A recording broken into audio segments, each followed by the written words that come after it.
নিরপেক্ষতার জোরালো বার্তা দিয়ে বিজেপি ও কংগ্রেসকে একযোগে আক্রমণ করলেন তৃণমূল কংগ্রেসের সাংসদ সায়নী ঘোষ। শ্রীভূমির ফকিরাবাজারে জনসভা থেকে তার মন্তব্যে চলল রাজনৈতিক পারদ। তৃণমূল কংগ্রেস সাম্প্রদায়িক রাজনীতিতে বিশ্বাস করে না, বরং ধর্মনিরপেক্ষতার পথেই এগিয়ে চলে। শুক্রবার সীমান্ত জেলা শ্রীভূমির ফকিরাবাজার এলাকায় আয়োজিত এক জনসভায় এমনটাই দাবি করলেন তৃণমূল সাংসদ সায়নী ঘোষ। সভামঞ্চ থেকে তৃণমূলের আদর্শ ব্যাখ্যা করতে গিয়ে তিনি বলেন, টি মানে টেম্পল, এম মানে মসজিদ, সি মানে চার্চ, অর্থাৎ সব ধর্মকে সমান মর্যাদা দেওয়াই দলের মূলনীতি। তার এই সংলাপ ও বক্তব্যে উচ্ছ্বসিত হয়ে ওঠে উপস্থিত জনতা। হাততালিতে বারবার মুখর হয়ে ওঠে সভাস্থল। এদিন একই সঙ্গে বিজেপি ও কংগ্রেস দুই দলকেই তীব্র আক্রমণ শানান তিনি। তার অভিযোগ, এই দুই দলই নীতিহীন রাজনীতি করছে। এমনকি আরএসএস ঘনিষ্ঠ ব্যক্তিদেরও কংগ্রেস টিকিট দিচ্ছে বলে বিস্ফোরক দাবি করেন তিনি। দেশে বিজেপির বিরুদ্ধে সরাসরি লড়াই করছেন একমাত্র মমতা বন্দ্যোপাধ্যায়। তার নেতৃত্বেই তৃণমূল শক্তভাবে বিজেপির মোকাবিলা করছে। শুধু তাই নয়, মমতা বন্দ্যোপাধ্যায়কে গোটা দেশের বাঘিনী বলেও অভিহিত করেন সায়নী ঘোষ।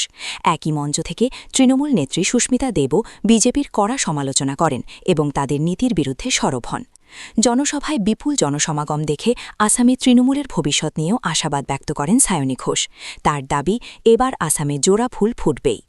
এছাড়াও তার মন্তব্য, মমতা বন্দ্যোপাধ্যায়ের দলে থাকলে বিড়াল হয়ে থাকা যায় না, বাঘের মতো গর্জন করতে হয়। সব মিলিয়ে শ্রীভূমির জনসভা থেকে ধর্মনিরপেক্ষতার বার্তার পাশাপাশি বিজেপি ও কংগ্রেসকে ঘিরে তীব্র রাজনৈতিক আক্রমণে সরগরম হয়ে উঠল রাজ্য রাজনীতি। শ্রীভূমি থেকে শুভঙ্কর মালাকারের রিপোর্ট, ঈশান বাংলা নিউজ, শিলচর।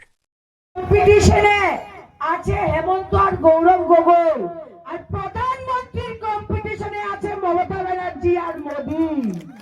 যেদিন আপনারা সকালে গিয়ে আজিজ খান সাহেবকে জোড়া ফুল চিহ্নতে ভোট দিবেন, মনে রাখবেন এই জোড়া ফুল দিল্লি পর্যন্ত যাবে।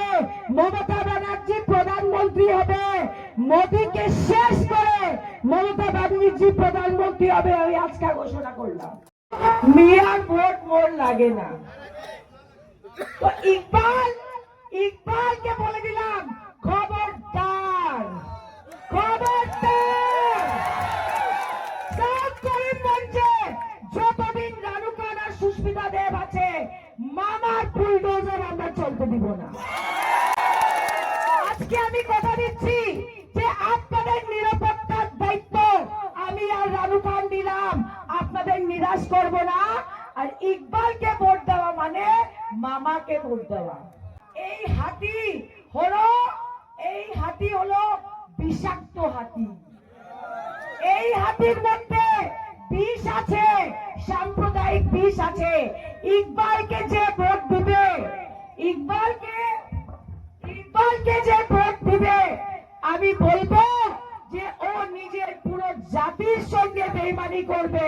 বিজেপি এমন একটা দল যারা সাম্প্রদায়িক, এমন একটা দল যারা বিভাজনের রাজনীতি করে, এমন একটা দল যাদের মুখে হিন্দু মুসলমান, ইন্ডিয়া পাকিস্তান, শ্মশান কবরস্থান ছাড়া আর কোনো কথা নেই। পরিবর্তন লাগে কি লাগে না বলেন তো? হ্যাঁ, উন্নয়ন লাগে না লাগে না? তো পরিবর্তন যদি লাগে, উন্নয়ন যদি লাগে, তাহলে তৃণমূল কংগ্রেস এবং মমতা ব্যানার্জিকে লাগে।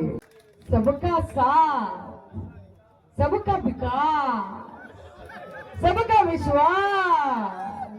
আর ইলেকশনের পরে खुद का साथ, अंबानी अदानी का विकास, गरीबों का विनाश और देश और संविधान का सर्वनाश, এটাই হচ্ছে বিজেপি।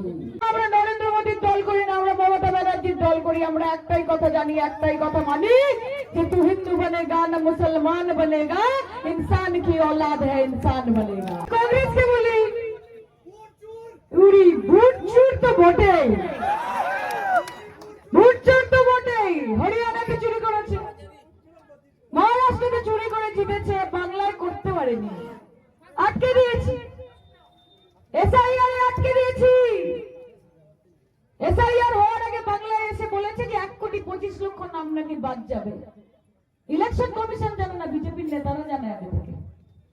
বলছে এখানে তো বাংলাদেশি 1 কোটি আছে, রোহিঙ্গা 1 কোটি আছে। আমি বলি বার করে, বিজেপিকে যদি উৎখাত করতে হয় তাহলে মমতা বন্দ্যোপাধ্যায় তো লাগবে। কারণ একমাত্র নেত্রী যে লড়াই করে চলেছে, আর শুধুমাত্র গ্রাউন্ডে ফিল্ডে তার নাম মমতা বন্দ্যোপাধ্যায়, বাংলার মানুষের অধিকারের জন্য। কাজে লিডার লাগে, লিডার লাগে। বলে না যে যদি একজন সিংহের পেছনে দৌড়াও তাহলে আগামী দিন সিংহ হবে, আর যদি একজন গাধার পেছনে দৌড়াও তাহলে আগামী দিন গাধা হবে। কাজে আগে লিডার বাঁচতে হবে এবং মমতাদির উপর নিজেদের আস্থা রাখতে হবে। আর এই বিজেপি সরকার, আমি আগেও বলেছি যে চায় সে শুরু হুই থी सरकार और गाय पे अटक गए, विकास के पापा मोदी जी रास्ते में भटक गए। तो যে ভটক গয়ে ও অটক গয়ে, ওনাকে আর এনে কোনো কাজ নেই। আর কংগ্রেস যেমন সুস্মিতাদি বললেন যে আমাদের তোমরা বি টিম বলছো, পশ্চিমবঙ্গে 294টা ক্যান্ডিডেট, তার মধ্যে কংগ্রেস 284টাতে খেলছে, আর আমাদেরকে তোমরা বলছো বিজেপির বি টিম। তোমরা তো বিজেপির A team, C team, B team, F team, E team, A to Z team. তোমরা নিজেদের লড়ার ক্ষমতা নেই, নিজেদের লড়ার মুরদ নেই, নিজেরা সারাক্ষণ ভয় থরহরি কম্প। আর যখন মমতা ব্যানার্জি লড়তে আসছে তখন আজিজ ভাই তুমি মায়ের কাছে মাসির গল্প করছো। তুমি আজিজ ভাইয়ের সম্বন্ধে সাউথ করিমগঞ্জের মানুষকে বোঝাতে চাইছো। আরে বিজেপি আর কংগ্রেস, আমি এখানে এসে শুনতে পেয়েছি যে তোমরা নাকি খিচুড়ি হয়ে গেছো। আরএসএস থেকে ক্যান্ডিডেট চলে যাচ্ছে কংগ্রেসে, আর বিজেপি থেকে ক্যান্ডিডেট চলে যাচ্ছে আরএসএস এ, এবং বিজেপি থেকে চলে যাচ্ছে কংগ্রেসে, কংগ্রেস থেকে চলে যাচ্ছে বিজেপিতে। মানুষ আর খিচুড়ি খেতে চায় না, মানুষ এবার পোলাও খেতে চায়। এবং তাই দরকার তৃণমূল কংগ্রেসকে, কারণ আমরা ধর্মের আধারে বিভাজন করি না। টিএমসি, টি ফর টেম্পল মানে মন্দির, এম ফর মস্ক মানে মসজিদ, আর সি ফর চার্চ মানে গির্জা। টিএমসি, টেম্পল, মস্ক, চার্চ, আমরা সকলকে একসাথে নিয়ে চলি, আমরা সবাইকে নিয়ে লড়ি। আমাদের কাছে এই হিন্দু মুসলমান এটা কোনো বিষয় না, আমরা উন্নয়ন নিয়ে কথা বলতে চাই।